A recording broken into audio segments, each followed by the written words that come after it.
Hi everyone and welcome back. So today's video is a little bit different. Well, I say it's a little bit different. I feel like I've already done a video like this. And I say that the first video was my video on how I afford to buy handbags and shoes. Now, to give you a bit of background and reasoning, I started this channel about a year ago, and I mean I started it properly a year ago because, as you know, I didn't really know what I wanted to do with it. And then in about January of last year, I was like, no, I know what I want to do with this channel, and I want to talk about shopping and handbags and shoes and beauty products. Now, it's come a long way since that point, like further than I could have ever imagined. I've now realized that as much as I will always love handbags and always want to talk about shoes and shopping and things like that, I also want to give you more of an insight into who I am and the way that I live and just things that I think, and just get to know you guys as well. Handbags and shoes are the tiniest part of my life, like the tiniest. But because that's the majority of what you see from me, a lot of you think that that is where my limit is, and that's all that there is to me is just I sit in a room full of handbags and shoes. And I get that. I totally understand why people would watch that very tiny snippet of my day and think, well, is that all there is to her? And there's not. I think that people that may have come over from my blog may know that I talk about a lot of other things, and I kind of wanted to bring that over from my blog and start discussing those kind of things here as well. I'm literally sat on my sofa, I've got my slippers on, I've got a blanket on me, I've got a cup of tea, so I've just set up my vlogging camera. I've not got my big like formal camera, and I just wanted to sit here and talk to you guys. I also wanted it to have a little bit of, you know, flow to it. So that is why I'm introducing these kinds of more personal videos. I haven't really thought of a name for them yet. If you guys think of anything that I could possibly call this little series, then please let me know in the comments below. But I don't want it to be too serious either. Like, let's still have fun with this and still keep the same sort of light-hearted tone that there is to my channel, but just talk about something a little bit different. So in this video, I'm going to be talking about how I live a more positive, a more successful, and a more sort of happy life, basically. And believe me that handbags and shoes are only a very tiny part of that. So that you know that you can come here and you can watch videos about handbags, but you can also come here and have discussions and possibly learn from my mistakes as well. So with all of that out of the way, today's video I want to discuss positivity and being successful and just generally living a more happy life. I'm gonna stop drinking this now. I spent a lot of time when I was younger expecting things. I expected to have the career that I wanted. I expected to have the friends that I wanted, and I expected to have all of these things. And in reality, that wasn't how it works. These are things that we have to make happen, and they don't just materialize in front of us. I spent a long time feeling like the world owed me something, and in short, it didn't. And I remember those days so vividly because I spent a lot of time in bed, and it was as if I was waiting in bed for these things to just happen. I was one of those people that kind of dragged my feet, and the days would just, they would drag on. But someone said to me that they liked to work hard when they were at work because it made it go faster.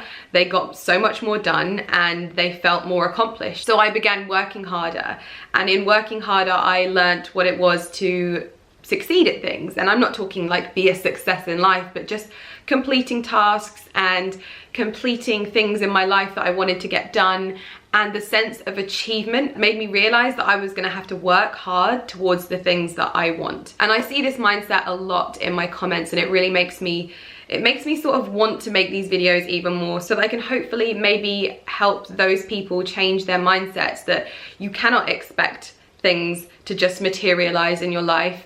If you're in a job that doesn't pay well, or you're in a job that doesn't fulfill you, it's about making choices and changes which lead to that end goal of having a job that you love, or having a job that fulfills you, or having a job that allows you to go on holiday here, or buy this person that, or gives you freedom. These things rarely just happen, and I know that I speak for a lot of the girls in the industry that I work in, and a lot of other industries, and probably every other industry. The good situations that they find themselves in did not just happen. They went out and they worked for it, and in return that work leaves them with a sense of fulfillment and a much more positive life. So I changed that why not me attitude, and I'll never have that attitude, and I made it into an attitude of I will have that. I will make that happen, and I can make these things happen.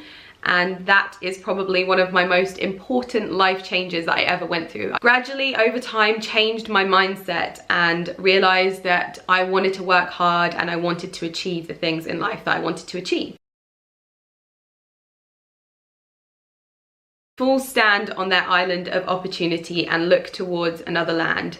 There is no other land, there is no other life but this. And I take that as everyone has their own opportunities and possibilities in life, and to look to what someone else is doing and want what they have. You only have the land that you're stood on, and that is where you make your own opportunities. And basically, comparison is probably one of the most unproductive things that you can do in your life. That is that person's land of opportunity, and this is your land of opportunity. I think I speak for every girl everywhere when I say we've all sat there and looked at someone and thought, why don't I have this? Why don't I have that? Why does she get this? Why does she get that? We've all felt those pangs of jealousy and envy, and I certainly had my fair share of that growing up. It's only in the last few years where I've truly made peace with what I have, and it's made me so much happier, especially in the last year. I remember I used to look at girls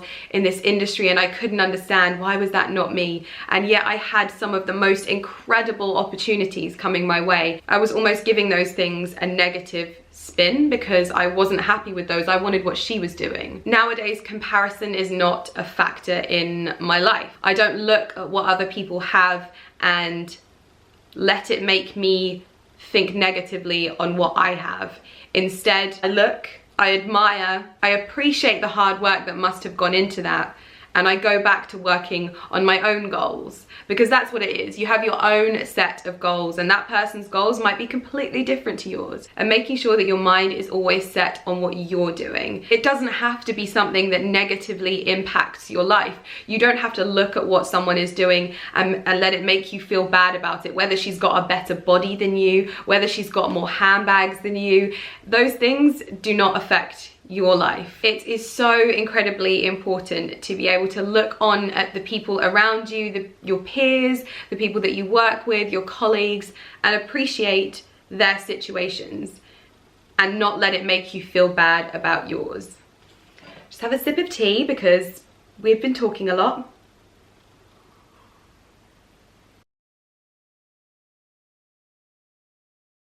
Next point is my absolute favorite. When I was younger, I thought it was so important to be in with the popular girls, to be in with the it crowd, and to be in with the cool kids, as some people might call it.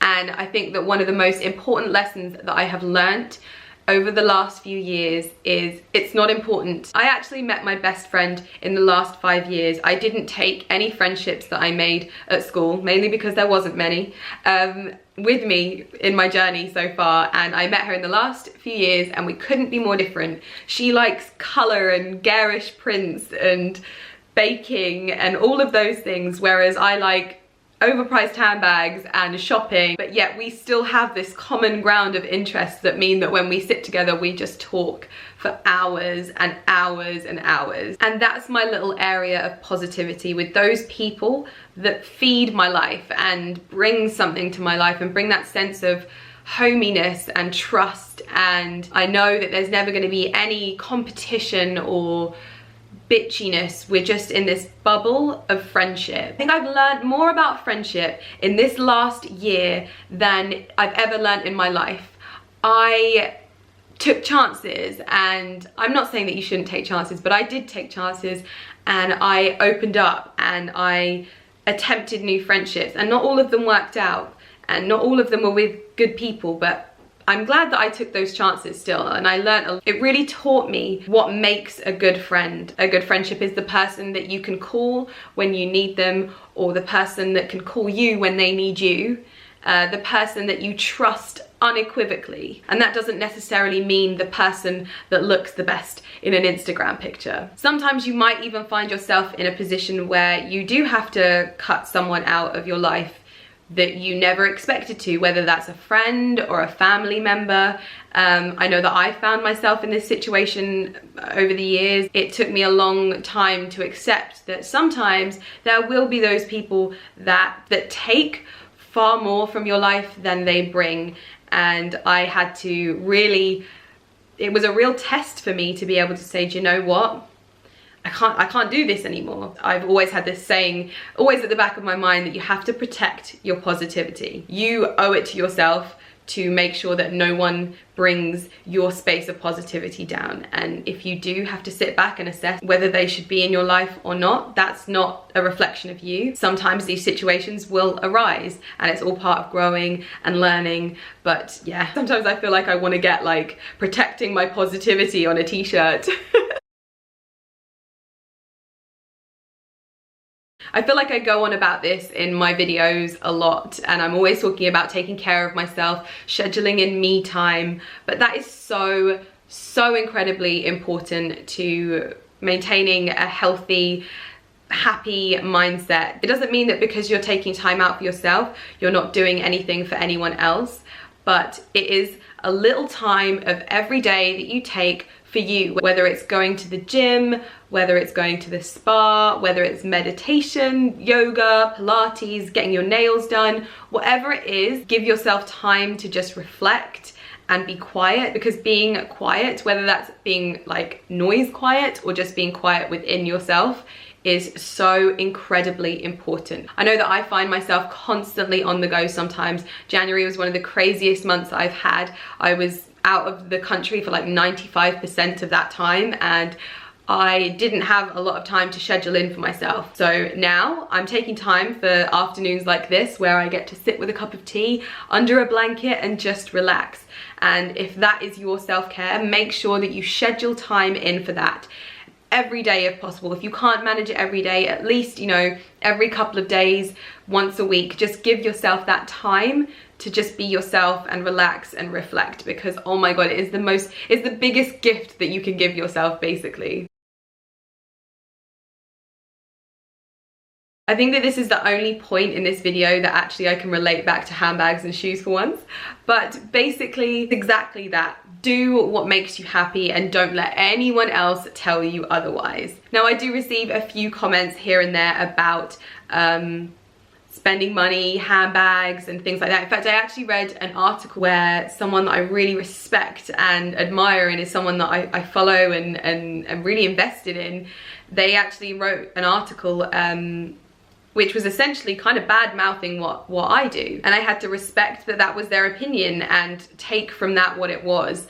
But remember that I just do what I love and they just do what they love. And there will always be opinions that don't agree with what makes you happy. There will be things that I don't agree with that make other people happy. But you have to remember to drown those out and remind yourself why you're doing this. This is your little bit of happiness. And whether that's running at weekends, whether it's seeing your family, whether it's going on holiday, or whether it's buying yourself a handbag, that's your little thing that makes you happy. That one little thing that you do for yourself that makes you happy. Don't let anyone ever take that away from you, no matter what they say. Now this is the funniest one. I think that this is just so funny. But when Ali first met me, he was like, Lydia, you are so over the top. Like, everything you do is so amazing and everything you talk about is so incredible, and your hand gestures, and you're just so over the top. And for a while I was like, why am I like that? Like, I can't understand why I'm like that. And then over the years, I've learned that aside from the fact that I'm Italian and my entire Italian side of my family is like this, but one of the main things that made me realize why I'm like this is been at a point where I felt like I had nothing. And I'm sure I still had so much going on in my life, but that feeling within me was I had nothing. I then paid close attention to how it felt when things started going right in my life again. And I think that when you've been at that point, everything just amazes you. I'm amazed every morning when I wake up and I'm like living and breathing. That amazes me. And I don't know whether this is part of my personality. I can't express how it makes me feel when like the sun is shining. I'm like, oh my God, this day feels so good. And yet other people will look at it and think, it's just a sunny day. But I have learned over the years to just appreciate the tiniest, most insignificant things in life. And when you do that, everything else just blows your mind. So like when we bought our house, I was like, this is the coolest thing in the world. Like I wake up every morning and I'm just stoked to be breathing. But today I reached a milestone in my life. And that was one of the biggest things that changed my life, when I was like appreciative of just the small things. Having a sandwich, having a cup of tea, a frosty morning. Those things make me so incredibly happy and ecstatic to experience that everything else, like when something really good happens with my blog or my YouTube, or when I get to go on an amazing trip, or when I get to buy myself something super special, my mind's just blown. I am literally like floored. The other day I had a taxi driver pick me up and I was like, have you got a wife? And he was like, yes. I think he thought I was gonna hit on him. I was like, do you want to give her these flowers? Because we had lilies and we can't have lilies in the house.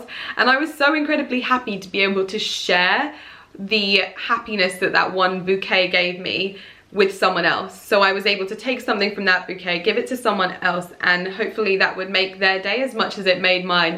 And I was just stoked. That made me so happy. I feel like I've rambled on that point, but just appreciating the tiniest things changed my world completely.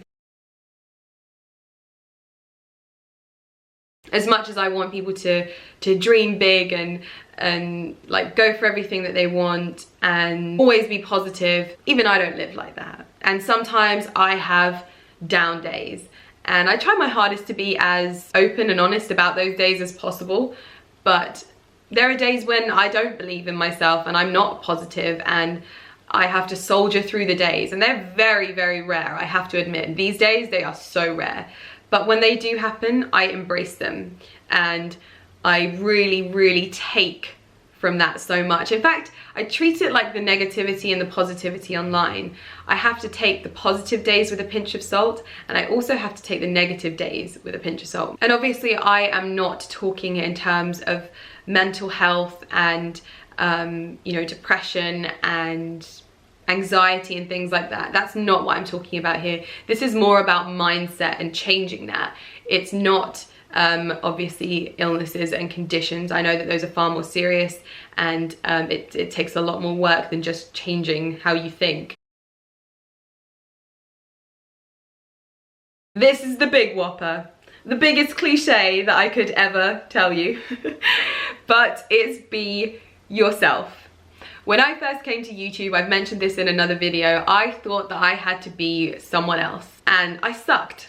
I sucked at YouTube. I couldn't have done it any worse. It wasn't genuine, it wasn't me, and it just didn't work, and I hated it. The moment that I started being myself, and it felt like I put blinkers on. I stopped watching what everyone around me was doing. I stopped watching their videos, and I focused on me. I want to do this, and I want to do it this way. I don't want to follow this trend on YouTube, and I don't want to be this person on YouTube. I want to come with a whole new ethos when it comes to my channel. There were things that I was told when I started, like videos can only be this long and you have to schedule your videos because YouTube prioritizes them. And I was told all of these things when I first started, and when I really, really knuckled down and made my channel my own, I ignored all of those things. I made my videos as long as I wanted them to be, 20 minutes, 25 minutes, I didn't care. That was the point where my whole world changed, because not only from YouTube, but in everything, I truly learned how important it is to just be yourself. There was this one time when I was just getting into blogging, and I remember I was on a trip somewhere, I can't remember where, and it's irrelevant where. And obviously when you're in a group of bloggers, you discuss these things, and you discuss the industry and where you want to go with it and stuff like that. And I remember them asking me who I wanted to be like, and I was like, who do I want to be like? Well, I just wanted to be myself. Well, can't I just be myself? And it made me even more sort of driven to just embrace who I am and embrace the things that make me imperfect. But I also see that those imperfections in me and the things that people will point out and say about me are also the things that make people like me, because everyone is so incredibly different. So I really learned something that day when that person said something to me. I was like, I don't want to be like another blogger or like another YouTuber. I want to be me. And Lumi's gonna move this. Anyway, I have been sat here for an hour now, and this was not supposed to be this long, so it's gonna take me ages to get this video cut down, but I hope that you've enjoyed this type of video. I'm gonna make it try and make it as short and punchy as possible, but I really hope that you have enjoyed it and learning a little bit of an insight into, I am always fascinated by like how other people live their lives and how other people have a positive attitude. But I'd love to know your thoughts on this video and whether you enjoyed it, whether you thought that it worked, and just any thoughts that you have on it really. Try and keep them positive because it is a positive video. Other than that, I hope that you enjoyed it, and if you did, please give it a thumbs up, and if you really enjoyed it, please do hit the subscribe button as well. I will see you in my next video. Thank you so much for watching. Bye!